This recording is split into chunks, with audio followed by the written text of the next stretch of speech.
Hello കുട്ടികളെ, ഇന്നത്തെ വീഡിയോയിൽ നമ്മൾ പഠിക്കുന്നത് 6ാം ക്ലാസ്സിലെ 6ാമത്തെ ചാപ്റ്റർ മൾട്ടിപ്പിൾസ് ആൻഡ് ഫാക്ടേഴ്സ്, ഗുണിതങ്ങളും ഘടകങ്ങളും. അതിലെ പുതിയൊരു സെക്ഷനാണ്. ഒരു നമ്പറിൻ്റെ പ്രൈം ഫാക്ടേഴ്സ് കണ്ടുപിടിക്കാൻ കഴിഞ്ഞ ക്ലാസ്സിൽ നമ്മൾ പഠിച്ചു അല്ലേ. ഒരു സംഖ്യ തന്നിരുന്നാൽ അതിൻ്റെ അഭാജ്യ ഘടകങ്ങൾ കണ്ടുപിടിക്കാൻ നമ്മൾ പഠിച്ചതായിരുന്നു. ഇപ്പോൾ 6 എന്ന് പറഞ്ഞ സംഖ്യയുടെ പ്രൈം ഫാക്ടേഴ്സ് ഏതൊക്കെയാണ്? 2ഉം 3യും. അതായത് 6നെ നമുക്ക് 2 × 3 എന്ന് എഴുതാൻ പറ്റും അല്ലേ. അപ്പോൾ ഇത് പ്രൈം ഫാക്ടേഴ്സാണ്, അഭാജ്യ ഘടകങ്ങളാണ്. ബാക്കി ഏതൊക്കെ ഘടകങ്ങൾ ഈ 6-നുണ്ട് 6-നുണ്ട്? നമുക്കറിയാം 1 എല്ലാ സംഖ്യയുടെയും ഫാക്ടറാണ്, ഏതൊരു സംഖ്യയുടെയും ഘടകമാണ് 1. അതുപോലെ ആ സംഖ്യയും ഇപ്പോൾ 6 ആണെങ്കിൽ 6ൻ്റെ ഘടകമാണ്, ഫാക്ടറാണ്. പിന്നെ നമ്മളിപ്പോൾ കണ്ടുപിടിച്ച 2ഉം 3യും. ഒരു എക്സാമ്പിളും കൂടി നോക്കാം. 15നെ നമുക്ക് പ്രൈം ഫാക്ടേഴ്സിൻ്റെ പ്രോഡക്റ്റ് ആയിട്ട് എങ്ങനെ എഴുതാം? 5 × 3 എന്ന് എഴുതാം അല്ലേ. 5ഉം 3യും അഭാജ്യ സംഖ്യകളാണ്, പ്രൈം നമ്പേഴ്സാണ് അല്ലേ, പ്രൈം ഫാക്ടേഴ്സാണ്. ഇനി അല്ലാതെ 15ന് ഏതൊക്കെ ഫാക്ടേഴ്സ് ഉണ്ട്? 1ഉം ഉണ്ട്, 15ഉം ഉണ്ട്, പിന്നെ എന്താണ്? 5ഉം 3ഉം. അപ്പോൾ ഇത് ഈ 15ൻ്റെ എല്ലാ ഫാക്ടേഴ്സുമാണ്, ഈ ഓൾ ഫാക്ടേഴ്സാണ് 3, 5, 15, 1 അല്ലേ. 6ൻ്റെ എല്ലാ ഘടകങ്ങളും ഏതാണ്? 1, 6, 2, 3. അപ്പോൾ ഇതുപോലെ കുറച്ച് ചോദ്യങ്ങളുണ്ട്. പേജ് നമ്പർ 89 നമുക്കൊന്ന് ചെയ്ത് നോക്കാം. Find all the factors of the numbers below. ചുവടെയുള്ള സംഖ്യകളുടെ എല്ലാ ഘടകങ്ങളും കണ്ടുപിടിക്കുക. അപ്പോൾ ചോദ്യത്തിൽ എന്താണ് പറഞ്ഞിരിക്കുന്നത്? Find all factors of the numbers below. താഴെ തന്നിരിക്കുന്ന സംഖ്യകളുടെ എല്ലാ ഫാക്ടേഴ്സും കണ്ടുപിടിക്കുക, ഘടകങ്ങളും കണ്ടുപിടിക്കുക. ഒന്നാമത്തെ ചോദ്യം 35 ആയിരുന്നു. 35നെ നമുക്ക് 5 × 7 എന്ന് എഴുതാം അല്ലേ. ഇവിടെ 5ഉം 7ഉം പ്രൈം നമ്പേഴ്സാണ്, ഭാജ്യ ഘടകങ്ങളാണ്. അപ്പോൾ ബാക്കിയുള്ള ഫാക്ടേഴ്സ് എന്താണ്? All factors of 35. 35ൻ്റെ എല്ലാ ഘടകങ്ങളും ഏതൊക്കെയാണ്? ഒന്നുണ്ടല്ലേ, ഒന്നുണ്ട്. അതുപോലെ 35ഉം ഉണ്ട്. പിന്നെ ഇപ്പോൾ നമ്മൾ കണ്ടുപിടിച്ച 7ഉം 5ഉം. ഓക്കെ. ഇനി രണ്ടാമത്തെ ചോദ്യം 26 ആണ്. 26 ഒരു ഈവൻ നമ്പറാണ്. അപ്പോൾ 26നെ നമ്മൾ 2 വെച്ച് ഡിവൈഡ് ചെയ്ത് നോക്കുമ്പോൾ അടുത്തൊരു ഫാക്ടറും കൂടെ കിട്ടും. എത്രയാണ്? 2 × 13 എന്ന് എഴുതാൻ പറ്റും അല്ലേ. 2 × 13. അപ്പോൾ 2ഉം 13ഉം ഇവിടെ പ്രൈം നമ്പേഴ്സാണ്, അഭാജ്യ സംഖ്യകളാണ്. അപ്പോൾ ബാക്കി ഫാക്ടേഴ്സ് ഏതൊക്കെയാണ്? 26ൻ്റെ 1ഉം 26ഉം അതിൻ്റെ ഫാക്ടേഴ്സാണ്. ബാക്കി ഇപ്പോൾ നമുക്ക് കിട്ടിയത് 2ഉം 13. ഇനി മൂന്നാമത് തന്നിരുന്നത് എന്താണ്? 77.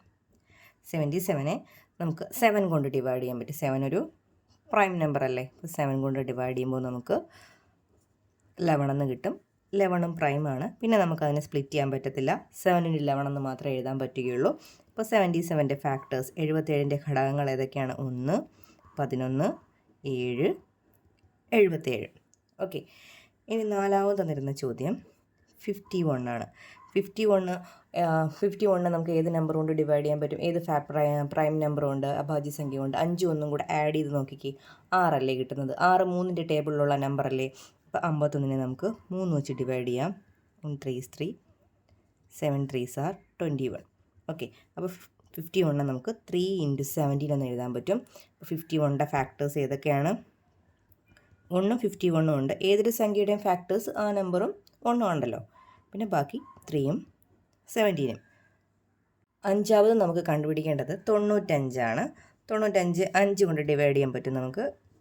അപ്പോൾ 1 5 is 5, 9 5s are 45.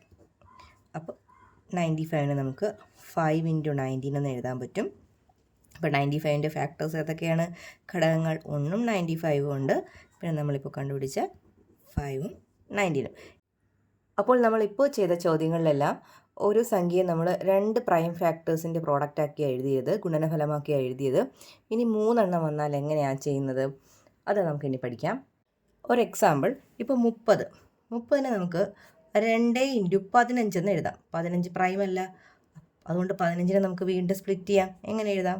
5 × 3 എന്ന് എഴുതാം. അപ്പോൾ 30നെ നമുക്ക് 3 പ്രൈം നമ്പേഴ്സിൻ്റെ ഫാക്ടേഴ്സാക്കി എഴുതാൻ പറ്റി അല്ലേ. 3 അഭാജ്യ ഘടകങ്ങളുടെ ഗുണനഫലമായി എഴുതി.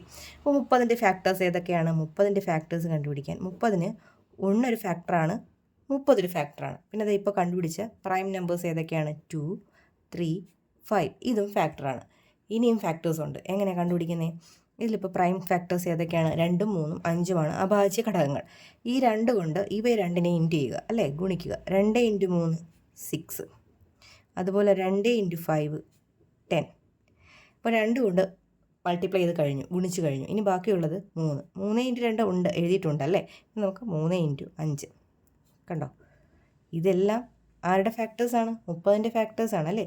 30നെ ഇതിൻ്റെയൊക്കെ ഗുണിതങ്ങളായിട്ട് മൾട്ടിപ്പിൾസ് ആയിട്ട് എഴുതാൻ പറ്റും. 1ൻ്റെ 2ൻ്റെ 3 5 6 10 15 പിന്നെ ആരുണ്ട്? 30 ഉണ്ട്. അപ്പോൾ ഇത്രയും ഫാക്ടേഴ്സ് ആർക്കുണ്ട്? 30-നുണ്ട്. കണ്ടോ. അപ്പോൾ ഇങ്ങനെയാണ് നമ്മൾ ഫാക്ടേഴ്സ് കണ്ടുപിടിക്കുന്നത്, എല്ലാ സംഖ്യകളുടെയും ഫാക്ടേഴ്സ്. അപ്പോൾ ഇതിലിപ്പോൾ 3 ഫാക്ടേഴ്സ് ഉണ്ടായിരുന്നു, 3 പ്രൈം നമ്പേഴ്സ് ആക്കി എഴുതാൻ പറ്റിയായിരുന്നു, മൾട്ടിപ്പിൾസ് ആയിട്ട് എഴുതാൻ പറ്റി. അതുകൊണ്ടാണ് നമ്മൾ ഇങ്ങനെ കണ്ടുപിടിച്ചത്. അപ്പോൾ ഇതുപോലുള്ള ചോദ്യങ്ങൾ നമുക്ക് ചെയ്യാം. Write each of the numbers below as a product of 3 primes and find all its factors. ചുവടെയുള്ള സംഖ്യകളെല്ലാം 3 അഭാജ്യ സംഖ്യകളുടെ ഗുണനഫലമായി എഴുതി എല്ലാ ഘടകങ്ങളും കണക്കാക്കുക. എന്താണ് ചോദ്യത്തിൽ പറഞ്ഞിരിക്കുന്നത്? Write each of the numbers below as a product of 3 primes and find all its factors. താഴെ തന്നിരിക്കുന്ന ഓരോ സംഖ്യകളെയും 3 പ്രൈംസിൻ്റെ 3 അഭാജ്യ സംഖ്യകളുടെ ഗുണനഫലമായി എഴുതിയതിന് ശേഷം അതിൻ്റെ എല്ലാ ഫാക്ടേഴ്സും കണ്ടുപിടിക്കുക. അതിൽ ഒന്നാമത് തന്നിരിക്കുന്ന ചോദ്യം എന്താണ്? 66 അല്ലേ. 66നെ എങ്ങനെ, ഏതൊക്കെ 3 സംഖ്യകളുടെ ഫാക്ടേഴ്സായിട്ട് ഗുണനഫലമായിട്ട് എഴുതാൻ പറ്റുമെന്ന് നോക്കാം. ആദ്യം നമുക്ക് 66 ഒരു ഈവൻ നമ്പറാണ്, ഇരട്ട സംഖ്യയാണ് അല്ലേ. അതായത് അതിൻ്റെ ഒറ്റയുടെ സ്ഥാനത്തെ അക്കം 6ആണ്, യൂണിറ്റ് പ്ലേസിൽ 6 ആണ് കിടക്കുന്നത്. അപ്പോൾ 66നെ നമുക്ക് 2 വെച്ച് ഡിവൈഡ് ചെയ്യുമ്പോൾ 3 2s are 6. വീണ്ടും 6 താഴോട്ട് എഴുതുമ്പോൾ 3 2s are 6.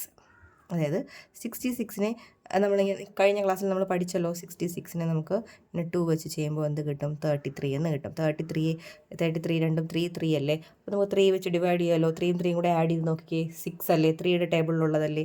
33യെ 3 വെച്ച് ഡിവൈഡ് ചെയ്താൽ എത്രയാണ് കിട്ടുന്നത്? 33യെ 3 വെച്ച് ഡിവൈഡ് ചെയ്താൽ നമുക്ക് കിട്ടുന്നത് 11 ആണ് അല്ലേ. അപ്പോൾ 11 എന്താണ്? ഒരു പ്രൈം നമ്പർ അല്ലേ, ഒരു അഭാജ്യ സംഖ്യയല്ലേ. അപ്പോൾ അവിടെ എത്തുമ്പോൾ സ്റ്റോപ്പ് ചെയ്യുക. അപ്പോൾ 66നെ നമുക്ക് എങ്ങനെ എഴുതാൻ പറ്റും? 2 ഇൻറ്റു 3 ഇൻറ്റു 11 എന്ന് എഴുതാൻ പറ്റി. നമുക്കിതിൻ്റെ എല്ലാ ഫാക്ടേഴ്സും കണ്ടുപിടിക്കാം. അപ്പോൾ 1ഉം 66ഉം എന്താണ്? എൻ്റെ ഫാക്ടേഴ്സാണ്. ബാക്കി പ്രൈം നമ്പേഴ്സ് ഏതൊക്കെയാണ്? 2 3 11 അല്ലേ. 2 കൊണ്ട് 3യെ ഇൻറ്റു ചെയ്യുക, 2 കൊണ്ട് 3യെ ഇൻറ്റു ചെയ്താൽ 6. പിന്നെ 2 കൊണ്ട് 11നെ ഇൻറ്റു ചെയ്യുക, 22. ഇനി എന്ത് ചെയ്യുക? 3 കൊണ്ട് 11നെ ഇൻറ്റു ചെയ്യുക, 33. കഴിഞ്ഞു. അപ്പോൾ 66ൻ്റെ ഫാക്ടേഴ്സ് ഏതൊക്കെയാണ്? 66ൻ്റെ ഫാക്ടേഴ്സ് ഏതൊക്കെയാണ്? 1 2 3 6 11 22 33 66. ഓക്കെ. രണ്ടാമത്തെ സംഖ്യ 70 തന്നിരിക്കുന്നത്. അപ്പോൾ 70ഉം ഒരു ഈവൻ നമ്പറാണ്, ഇരട്ട സംഖ്യയാണ്. അപ്പോൾ 2 കൊണ്ട് ഡിവൈഡ് ചെയ്യുമ്പോൾ 3 2s are 6 5 2s are 10. Okay. അപ്പോൾ 70 നമുക്ക് 2 വെച്ച് ചെയ്യുമ്പോൾ 35 എന്ന് കിട്ടും. ഇനി നമുക്ക് 35നെ 5 അല്ലേ ലാസ്റ്റ് വന്നിരിക്കുന്നത്, 35നെ 5 കൊണ്ട് ഡിവൈഡ് ചെയ്യുമ്പോൾ 7 5s are 35 അല്ലേ. 7 ഒരു പ്രൈം നമ്പറാണ്. അപ്പോൾ സ്റ്റോപ്പ് ചെയ്യുക. 7നെ 7 കൊണ്ട് ഡിവൈഡ് ചെയ്യുമ്പോൾ 1 എന്ന് കിട്ടും. അപ്പോൾ നമുക്ക് 70 എങ്ങനെ എഴുതാൻ പറ്റും? 2 ഇൻറ്റു 5 ഇൻറ്റു 7 എന്ന് എഴുതാൻ പറ്റും. ഓക്കെ. ഇനി നമുക്ക് അതിൻ്റെ ഫാക്ടേഴ്സ് കണ്ടുപിടിക്കാം. 1ഉം 70യും 70യുടെ ഫാക്ടേഴ്സാണ്. ബാക്കി ഇനി 2 ഉണ്ട് 5 ഉണ്ട് 7 ഉണ്ട്. 2 കൊണ്ട് 5നെ ഇൻറ്റു ചെയ്യുക, 10 എന്ന് കിട്ടും. 2 കൊണ്ട് 7നെ ഇൻറ്റു ചെയ്യുക, 14 എന്ന് കിട്ടും. ഇനി നമുക്ക് 5 മാത്രമേ ഉള്ളൂ. 5 കൊണ്ട് 7 ഇൻറ്റു ചെയ്യുക, 35. അപ്പോൾ 70 എന്ന സംഖ്യയുടെ 70 എന്ന നമ്പറിൻ്റെ ഫാക്ടേഴ്സ് ഏതൊക്കെയാണ്? 1 2 5 7 10 14 35 പിന്നെ ആരും കൂടിയുണ്ട്? 70. ഓക്കെ. മൂന്നാമത് തന്നിരിക്കുന്നത് 105 105നെ നമുക്ക് 5 വെച്ച് ഡിവൈഡ് ചെയ്ത് നോക്കാം. 2 5s are 10 1 5 is 5. ഓക്കെ. അപ്പോൾ 105നെ 5 വെച്ച് ഡിവൈഡ് ചെയ്യുമ്പോൾ നമുക്ക് 21 എന്ന് കിട്ടും. 21 ഏത് നമ്പറിൻ്റെ, ഏത് പ്രൈം നമ്പറിൻ്റെ ടേബിളിലുണ്ട്? 3യുടെ ടേബിളില്ലേ. അപ്പോൾ 3 കൊണ്ട് ഡിവൈഡ് ചെയ്യുമ്പോൾ 7 എന്ന് കിട്ടും. 7നെ 7 കൊണ്ട് ഡിവൈഡ് ചെയ്യുമ്പോൾ 1. അപ്പോൾ 105നെ നമുക്ക് 5 ഇൻറ്റു 3 ഇൻറ്റു 7 എന്ന് എഴുതാൻ പറ്റും. ഇനി നമുക്ക് ഫാക്ടേഴ്സ് കണ്ടുപിടിക്കാം. 105ൻ്റെ ഫാക്ടേഴ്സ് 1ഉം 105ഉം ഫാക്ടേഴ്സാണ്. ബാക്കി 5 ഉണ്ട് 3 ഉണ്ട് 7. ഇത് പ്രൈം ഫാക്ടേഴ്സാണ്, അഭാജ്യ ഘടകങ്ങളാണ്. ബാക്കി ഫാക്ടേഴ്സിനെ കണ്ടുപിടിക്കാൻ 5 ഇൻറ്റു 3 15 5 ഇൻറ്റു 7 35 ദെൻ ഇനി 3 ഇൻറ്റു 7 21. ഓക്കെ. അപ്പോൾ എല്ലാ ഫാക്ടേഴ്സും 105ൻ്റെ ഫാക്ടേഴ്സ് ഇങ്ങനെ നമുക്ക് എഴുതാം കേട്ടോ. ഫാക്ടേഴ്സ് ഓഫ് 105 അല്ലെ 105ൻ്റെ ഘടകങ്ങൾ, 105ൻ്റെ ഘടകങ്ങൾ ഇങ്ങനെ എഴുതി ചെയ്യാം. ഏതൊക്കെയാണ് 105ൻ്റെ ഘടകങ്ങൾ? 1 3 5 7, 15, 35, 21, 105. നാലാമതായി തന്നിരിക്കുന്നത് 110 അല്ലേ. അപ്പോൾ 110നെ നമുക്ക് 2 കൊണ്ട് ഡിവൈഡ് ചെയ്ത് നോക്കാം അല്ലേ. 110നെ 2 കൊണ്ട് ഡിവൈഡ് ചെയ്ത് 110 ഭാഗം 2 എത്രയാണ്? 5, 2, 10. ഇതൊരു ഈവൻ നമ്പർ ആയതുകൊണ്ടാണ് 2 കൊണ്ട് ഡിവൈഡ് ചെയ്തത്. അപ്പോൾ എന്ത് കിട്ടും? 55. കണ്ടോ? 55. 55ൻ്റെ ലാസ്റ്റ് ഡിജിറ്റ് 5 അല്ലേ. അപ്പോൾ 5 കൊണ്ട് നമുക്ക് ഡിവൈഡ് ചെയ്യാം. 55നെ 5 കൊണ്ട് ഡിവൈഡ് ചെയ്യുമ്പോൾ 1 5 is 5, 1 5 is 5. എത്ര കിട്ടും? 5 കൊണ്ട് ഡിവൈഡ് ചെയ്യുമ്പോൾ 11 എന്ന് കിട്ടും. 11 പ്രൈം നമ്പറാണ്. അപ്പോൾ സ്റ്റോപ്പ് ചെയ്യുക. 11നെ 11 കൊണ്ട് ഡിവൈഡ് ചെയ്യുമ്പോൾ 1 എന്ന് കിട്ടും. അപ്പോൾ 110നെ നമുക്ക് എങ്ങനെ എഴുതാൻ പറ്റും? 2 × 5 × 11 എന്ന് എഴുതാം അല്ലേ. അപ്പോൾ ഫാക്ടേഴ്സ് ഏതൊക്കെയാണ്? 1ഉം 110ഉം ഫാക്ടറാണ്. പിന്നെ 2 ഉണ്ട്, 5 ഉണ്ട്, 11 ഉണ്ട്. ഇനി നമുക്ക് ഇതിൻ്റെ പ്രോഡക്റ്റുകൾ എടുത്ത് എഴുതാം. 2 × 5 10 2 × 11 22. അടുത്തതിന് 5ഉം 11ഉം കൂടെ ഇൻറ്റു ചെയ്യുക, 55. അപ്പോൾ 110ൻ്റെ ഫാക്ടേഴ്സ് ഏതൊക്കെയാണ്? 1, 2, 5, 10, 11, 22, 55, പിന്നെ 110. ഓക്കെ. അഞ്ചാമതൊരു ചോദ്യം കൂടിയുണ്ട്. 130.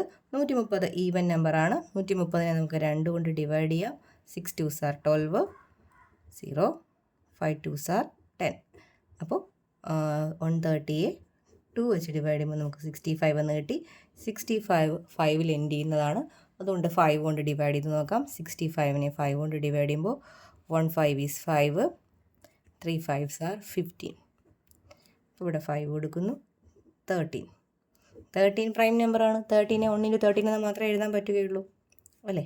അപ്പോൾ സ്റ്റോപ്പ് ചെയ്യുക. 130 = 2 × 5 × 13. പ്രോഡക്റ്റ് ആക്കി എഴുതി, ഗുണനഫലമാക്കി എഴുതി. ഇനി നമുക്ക് ഫാക്ടേഴ്സ് എഴുതാം. 1ഉം 130ഉം ഫാക്ടേഴ്സാണ്. പിന്നെ 2ഉം 5ഉം 13ഉം പ്രൈം ഫാക്ടേഴ്സാണ്. ഇനി ഇതിൻ്റെ പ്രോഡക്റ്റുകൾ എടുക്കാം.